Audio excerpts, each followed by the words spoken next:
So, JB, we've talked a bit about your army life, your army career. Now, once you finished with the army, once you retired from the army, what did you do next? Thank you very much for these questions. Yes, I would like to express because that was my life anyway. So it was 1986.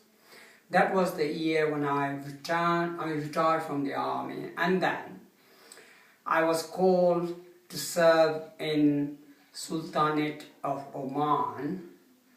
Then I went there for 9 years, and we did similar my core unit, like I was in Gurkha signals, so like I did the signal job there for 9 years.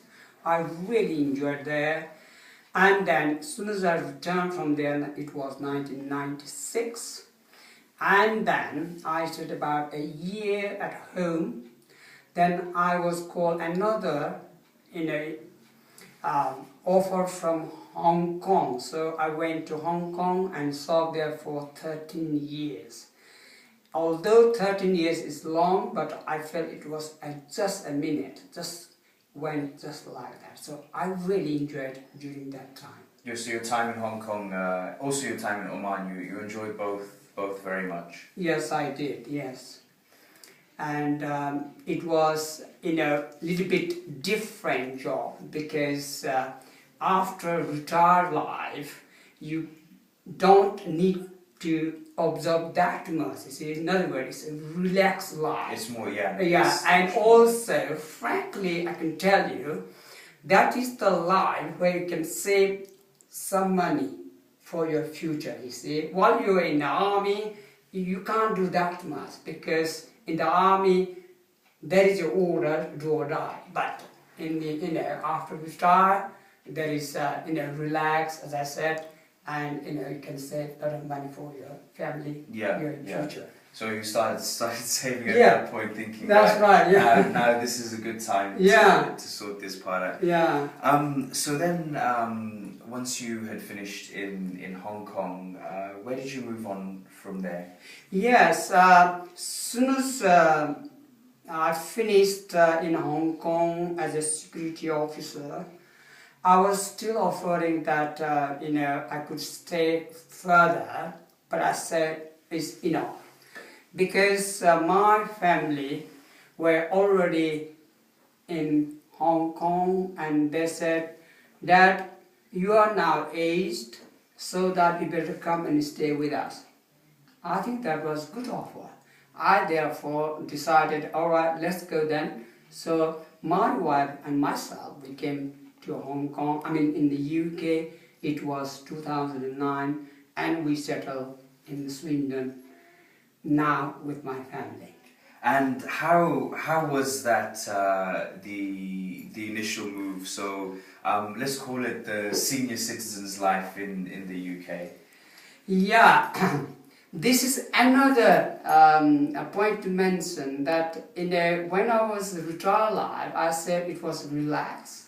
But when we came to the senior citizen life, i.e. 60 plus above, so that there is nothing to be done. So all relaxed, and soon as I came here, I saw a lot of things here is different, which is really helpful, and it is very useful. Or example one, for example, last year there was an Olympic, and as far as I can tell, there was 70,000 people were volunteered. So that developed countries play this way, so that I should think that we must follow the good example. This is why we better go to do some volunteer job. This is why I really wished, and I'm now involved in the volunteering job. Yeah, because you had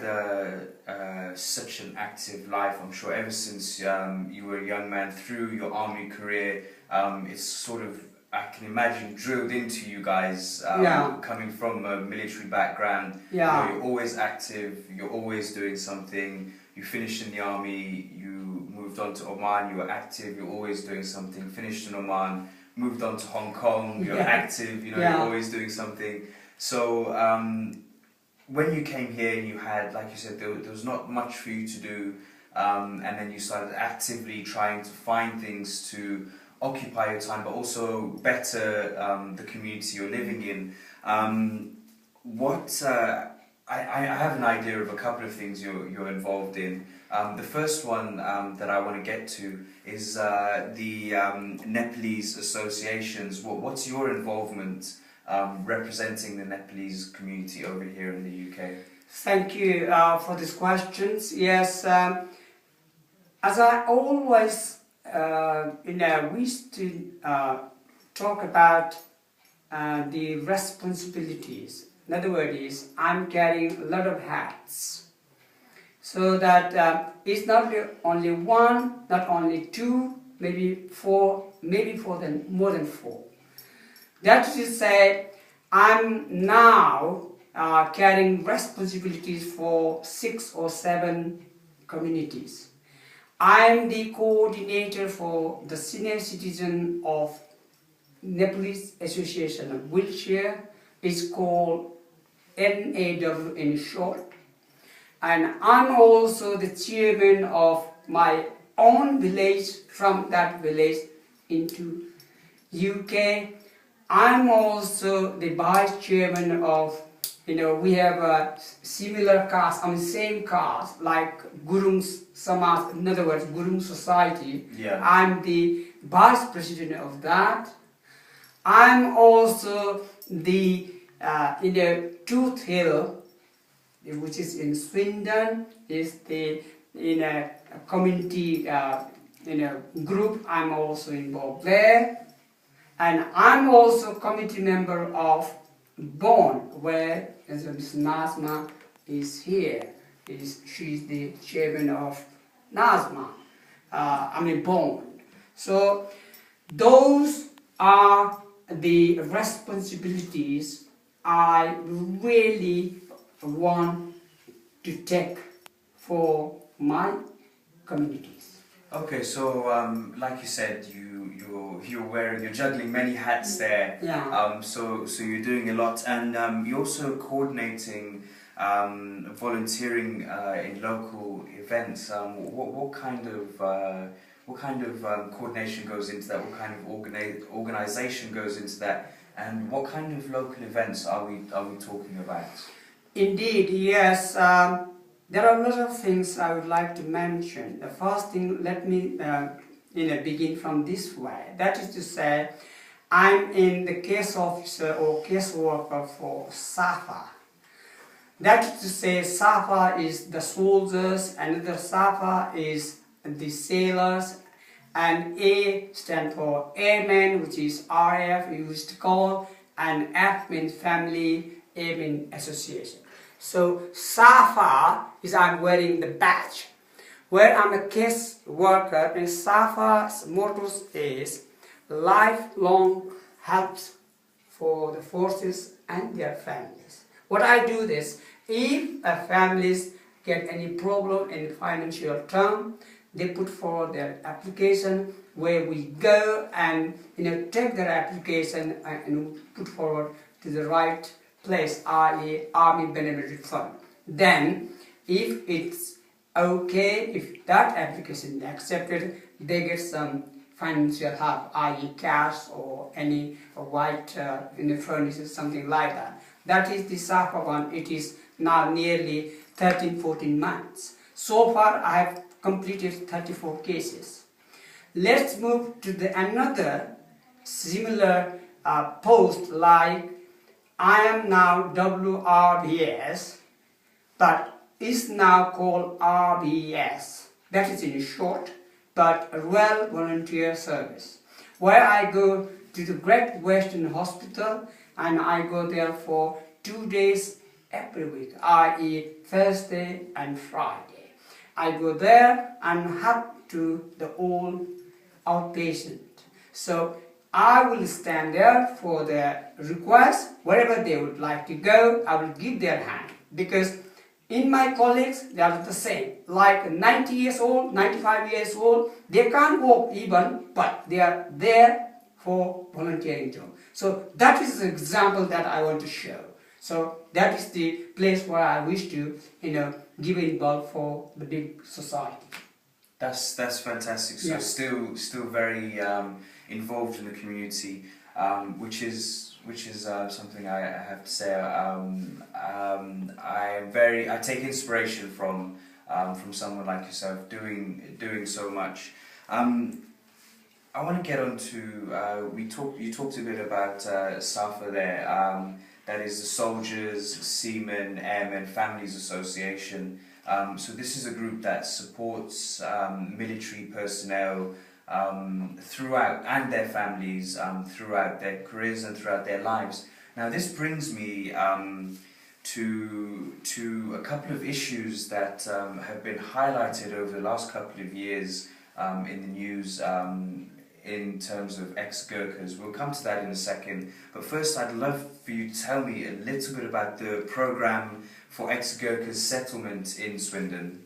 Thank you very much. Yes, now we were not allowed to settle in the UK before 2009. Although I mentioned earlier on that we were joined with the British in 1815, but it's about 2 centuries. We never know why, but luckily the Joanna Lumley, who did very good job for us, then we got a right to settle in the UK. In other words, it's ILR. So that was happened since 2009. Then they are now coming, keep coming here. You see, that is the post, that is the place where I must go and give a help. Reason why? Because our people, our ex-Gurkhas who were retired from the army before 1975. And you can imagine that we had no schooling facilities. And we have very limited sources for educating our ex-Gurkhas. So that we can't expect more information they can give us. So that they were already retired from the army. That was, as I said, 1975, before than that. Now 2009 came here, and luckily we are allowed to come here. So that when they come here, they're facing a lot of problems. Bit by bit, wherever they go, they face all problems. Like, for example, I can give you a very small example, like where the library is. We never know what library is for, that sort of thing. So that we are the Gurkhas. We are very proud to say that one. Then why not we just help to our ex-Gurkhas? Therefore, I'm the person who can give some example so that I'm standing for my ex-Gurkhas. At the same time, I always mention to other big guys like councillor or MPs that we are not only asking money. We want to give money for them, for the society as well. So, sorry to interrupt you there, JB. So we'll